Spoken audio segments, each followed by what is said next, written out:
Have you ever woken up feeling like your day was already slipping away before it even started? Maybe you had the best of intentions. You told yourself you're going to get up early, meditate, stretch, drink water, journal, walk clean, read the newspaper, and call your daughter, all before 8 a.m. But instead, you hit snooze, got out of bed late, and by the time you finished your coffee, the morning had already disappeared. If that sounds familiar, you're not alone, and you're definitely not a failure. In fact, you might just be falling into one of the common traps that many people, especially as we get older, make when trying to set up a morning motivation routine. And here's the good news. Once you know what these mistakes are, you can avoid them with a few gentle, thoughtful shifts. No pressure, no perfection, just progress. Let's take a walk together through what I like to call the 5 deadly errors that sneak into our mornings and sabotage our energy before the day even begins. These aren't the loud, obvious kinds of mistakes. They're the subtle ones, the ones we don't even notice until we feel drained, overwhelmed, or just off. Now, one of the biggest traps? Setting unrealistic goals and waking up too early. I know it sounds strange. We're told all our lives that waking up early is the secret to success. And maybe that was true when we were juggling a 9 to 5, raising kids and running a household at full speed. But now, life has shifted. Our bodies have changed. Our rhythms are different.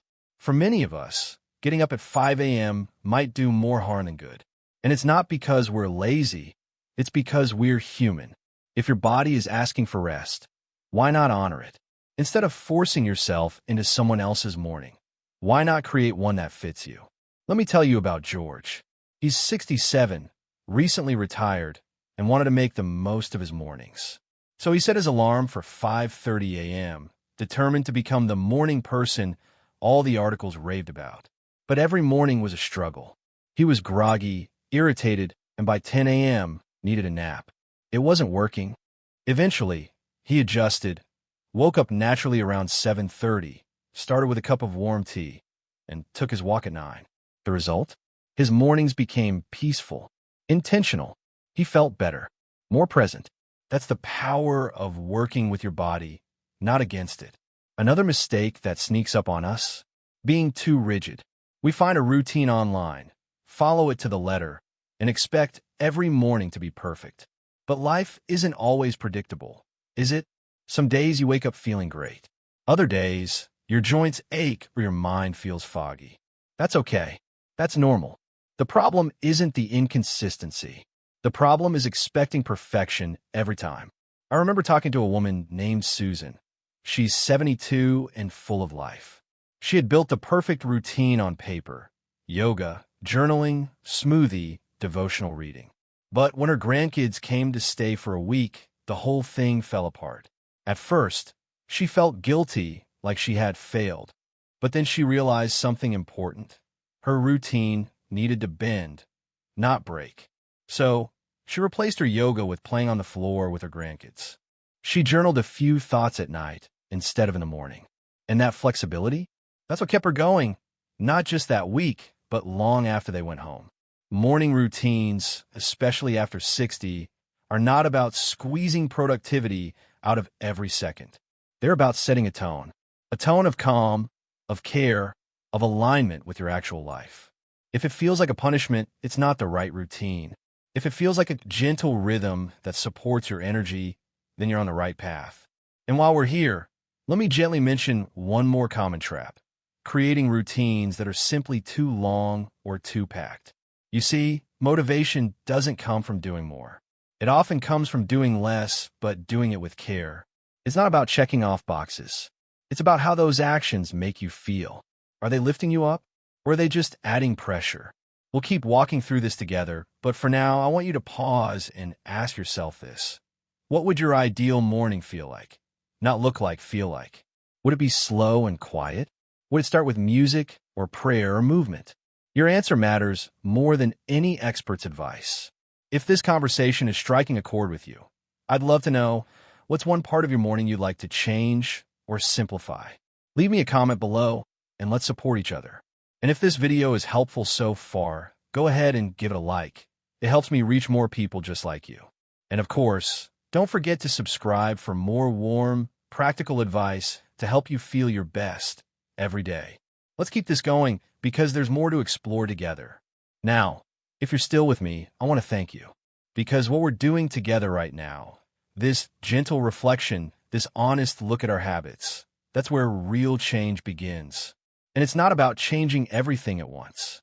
It's about changing one little thing, noticing how it feels, and letting that guide the next step. So let's talk about another big mistake that often hides in plain sight: poor time management in the morning.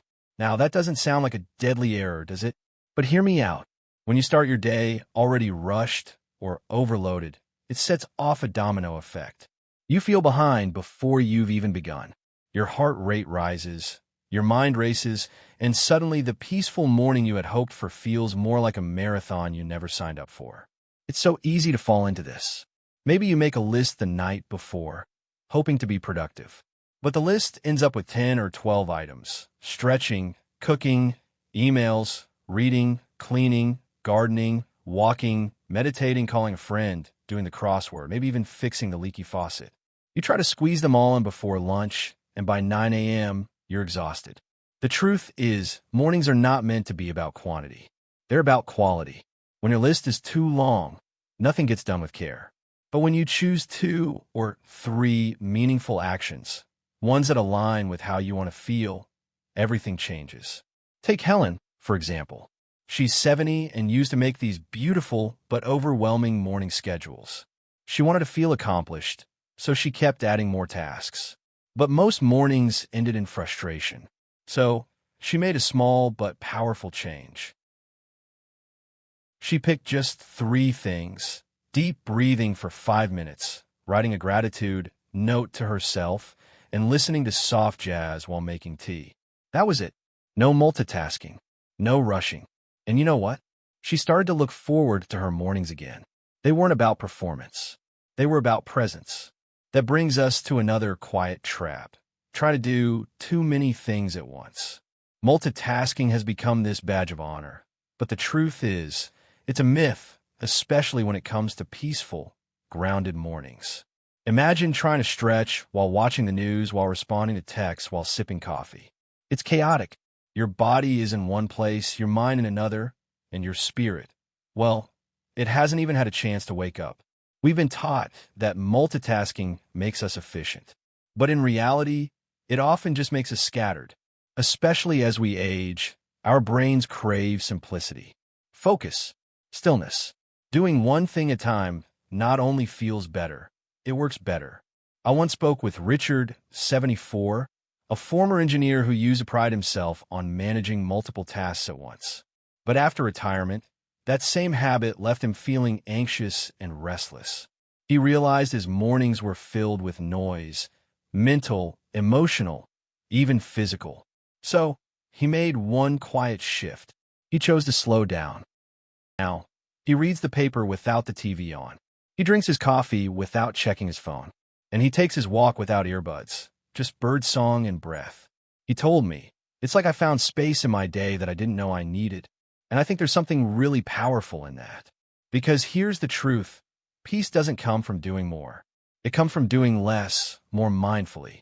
And finally, one of the most overlooked yet impactful errors in any morning routine, especially for those of us in our golden years, is neglecting self-care. Now, I don't just mean taking vitamins or brushing your hair. I'm talking about the deep kind of self-care.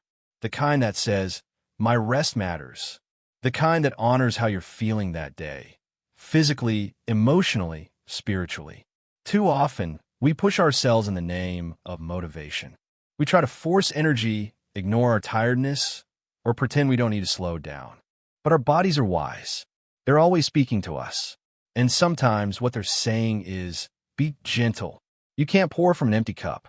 And mornings are the perfect time to refill it. Maybe that means sleeping a little longer. Maybe it means skipping the news and watching the sunrise instead. Or maybe it means doing nothing at all except breathing deeply and feeling your heartbeat. That's not lazy. That's living.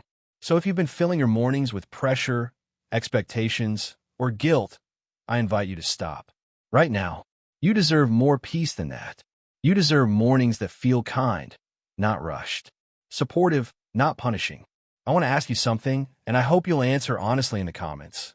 What's one thing you can let go of in your mornings that isn't serving you anymore? Maybe it's the need to be productive. Maybe it's comparing your routine to someone else's. Maybe it's simply expecting too much from yourself. Let me know, because your experience matters. And when you share it, you help someone else feel less alone on their journey. And if this video is speaking to you, don't forget to give it a thumbs up. It helps me keep creating content that's real, relevant, and rooted in compassion. And if you haven't already, I'd be honored if you hit that subscribe button so we can keep walking this path together. You're doing better than you think. You've already taken the first step. Let's keep going together. As we take this final stretch together, I want you to know something important. The very fact that you're here, watching this, thinking about your mornings, means that you care. You care about your well-being. You care about how your days begin. And that's something to be proud of, truly. Now, let's talk about one last mistake, perhaps the most damaging of all: setting routines based on who we used to be, not who we are now. You see, many of us try to recreate the energy we had in our 30s or 40s. We remember those full-throttle mornings, running errands before breakfast, multitasking like pros, skipping rest without blinking. And while those memories are part of who we are, they're not a standard we should hold ourselves to today. Our lives have evolved, and so should our routines.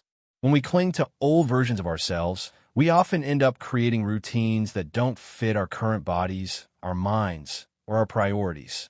And worse yet, when those routines don't work, we blame ourselves.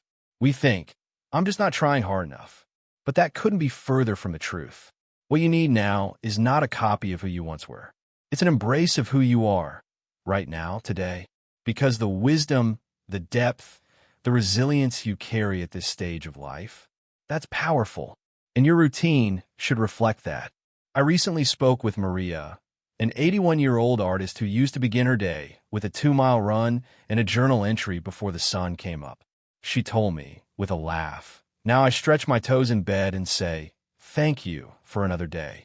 That's my morning routine, and it's perfect. She paints after her coffee, takes walks in her garden, and lets the morning unfold with ease. Her days may be quieter now, but she says they're richer than ever. That's the shift. From chasing performance to choosing presence. From measuring time to feeling it. From trying to be productive to simply being at peace. So let me ask you gently, what would happen if you stopped comparing your mornings to someone else's? Or even to your own from years past? What if you asked yourself, what do I need today? And let that shape your morning? Because your morning routine isn't a performance. It's a gift. It's a moment of truth where you meet yourself with compassion, intention, and care. And yes, this kind of mindful morning takes effort. It takes time. It takes letting go of things that no longer serve you, like rushing, like perfectionism, like the need to prove anything to anyone.